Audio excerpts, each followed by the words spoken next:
Assalamualaikum warahmatullahi wabarakatuh. Apakah di rumah masih ada nasi sisa? Jangan dibuang ya teman-teman.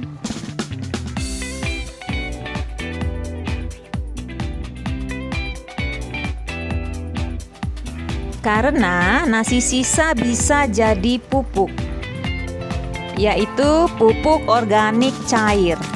Bagaimana cara membuatnya? Silakan tonton video ini sampai habis. Saya ucapkan selamat datang di Tini Redo Channel. Sebelum menonton video ini, jangan lupa klik like dan subscribe jika berkenan ya. Di video kali ini saya akan memberikan tutorial bagaimana cara membuat pupuk cair dari mol nasi. Mungkin teman-teman ada yang belum tahu apa itu mol. Mol adalah mikroorganisme lokal. Pupuk ini mengandalkan jenis-jenis mikroorganisme lokal. Mol bisa didapatkan dari nasi yang sudah basi yang kelak akan menggantikan EM4 atau Effective Microorganism 4. Kalau orang pertanian sudah tahu apa itu EM4 karena biasanya sering digunakan untuk pembuatan kompos. Dengan menggunakan mol, tanaman dan tanah di pekarangan rumah atau kebun akan lebih gembur dan terjauhkan dari segala macam hama mematikan. Wow, keren ya.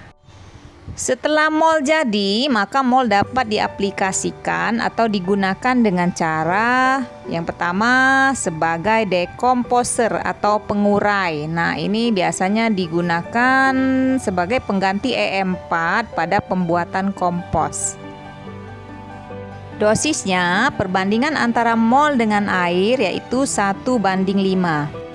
Sebagai pupuk kocor atau langsung kita gunakan pada tanaman itu dosisnya 300 ml mol dicampur dengan 10 liter air, kemudian siramkan atau kocorkan pada tanaman dengan dosis 250 ml per tanaman.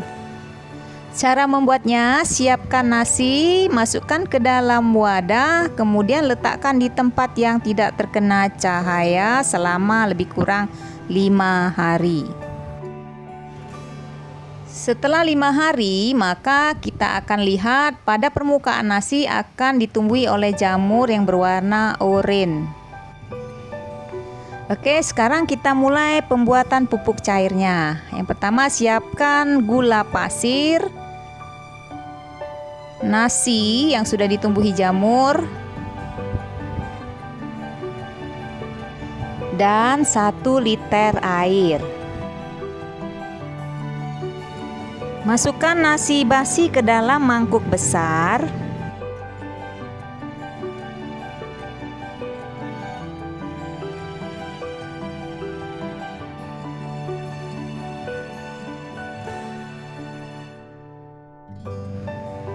Tambahkan 5 sendok makan gula pasir. Kalau ada gula aren itu malah lebih bagus ya teman-teman.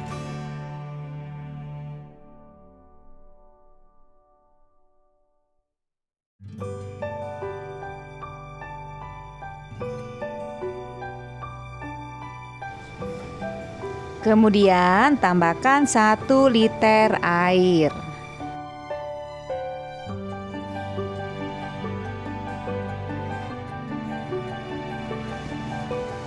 Setelah itu kita aduk dan campurkan ke semua bahan menggunakan tangan.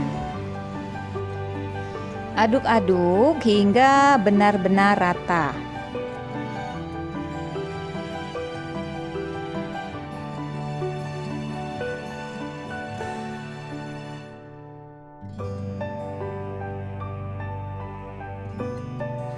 Setelah itu kita masukkan larutan tersebut ke dalam botol bekas air mineral atau bisa juga menggunakan botol lainnya.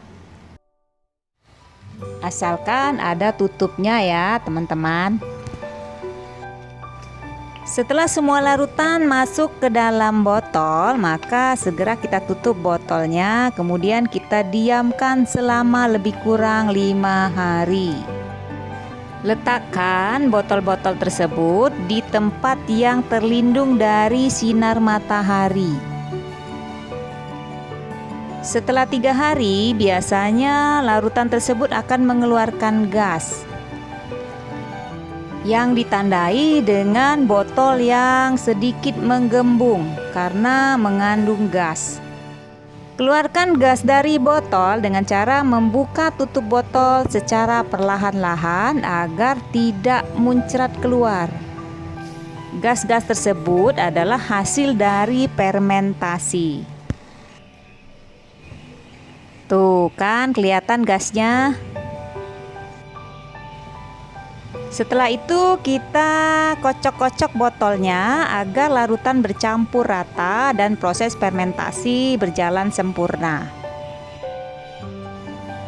Setelah kita buang gasnya, kemudian kita tutup kembali botol-botol tersebut dan letakkan lagi di tempat yang terlindung dari sinar matahari selama 2 hari. Jadi totalnya 5 hari kita melakukan proses fermentasi tersebut. Kalau sudah jadi, baunya nanti seperti bau tape. Untuk memperbanyak larutan mol yang sudah jadi, ini sangat mudah sekali. Kita tidak perlu mengulang dari awal pembuatannya lagi. Jika kita mempunyai 1 liter mol yang sudah jadi, maka kita hanya perlu membaginya menjadi 2 bagian. 1 bagian kemudian dimasukkan ke dalam suatu wadah dan ditambahkan air sebanyak 1 liter dan diberikan gula pasir sesuai takaran seperti awal pembuatan. Setelah itu wadah ditutup rapat dan ditunggu hingga cairan menjadi pekat. Bila itu sudah terjadi, itu tandanya mol sudah terbentuk. Selanjutnya, kegiatan ini bisa dilakukan berulang kali hingga mol baru menjadi banyak. Sedangkan 1 bagian lagi kita jadikan sebagai pupuk tanaman hias kita. Caranya adalah saring dulu pupuk mol tersebut. Ini cara 1 yang biasa saya lakukan pada tanaman hias saya. Di sini saya menggunakan pupuk mol sebanyak 300 ml.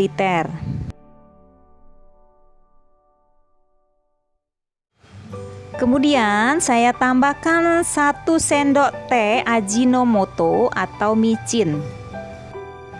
Ajinomoto ini juga cukup baik ya teman-teman karena mengandung unsur hara.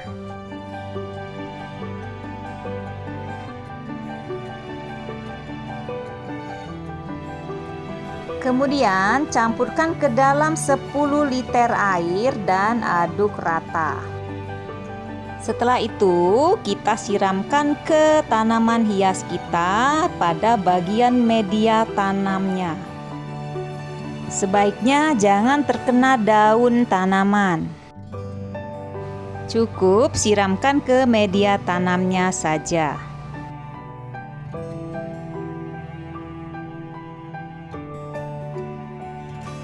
Penyiraman dengan pupuk mol ini dapat dilakukan 5 hari sekali. Ini cara kedua yang saya lakukan ketika mengaplikasikan pupuk mol. Ketika kita mau masak nasi, kita sisihkan air cucian berasnya. Air bekas cucian beras ini banyak mengandung vitamin B1. Oleh karena itu, sebaiknya kalau kita mau memasak nasi, air cucian berasnya jangan kita buang, tapi kita tampung dalam ember. Kalau sewaktu-waktu kita mau menyiram tanaman, maka dapat kita langsung gunakan air cucian beras tersebut.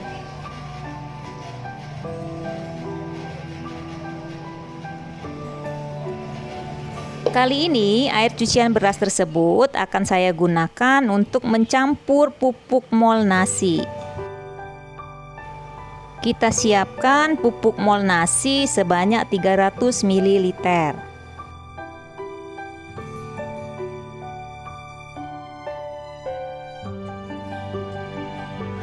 Saring kotoran yang ada dalam pupuk mol nasi. Masukkan ke dalam air bekas cucian beras.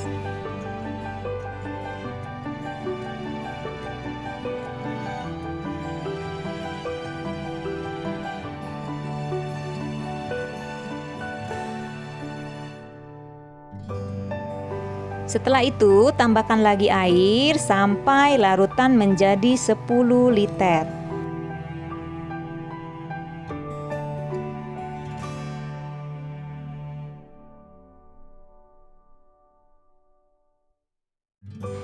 Aduk sampai larutan tercampur rata. Kemudian siramkan ke media tanam pada pot tanaman hias. Ini penyiraman kedua kalinya setelah penyiraman pertama. Jangka waktunya dari penyiraman pertama ke penyiraman kedua itu 5 hari. Jadi ini dapat kita lakukan berulang-ulang dengan jarak waktu 5 hari setiap kali kita menyiram tanaman.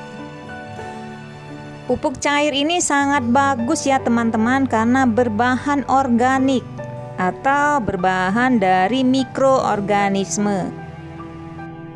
Mikroba-mikroba ini berfungsi sebagai pengurai atau dekomposer pada tanah dan media tanam yang kita gunakan.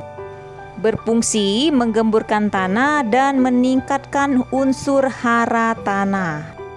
Baiklah, sampai di sini saja. Semoga bermanfaat dan saya ucapkan terima kasih.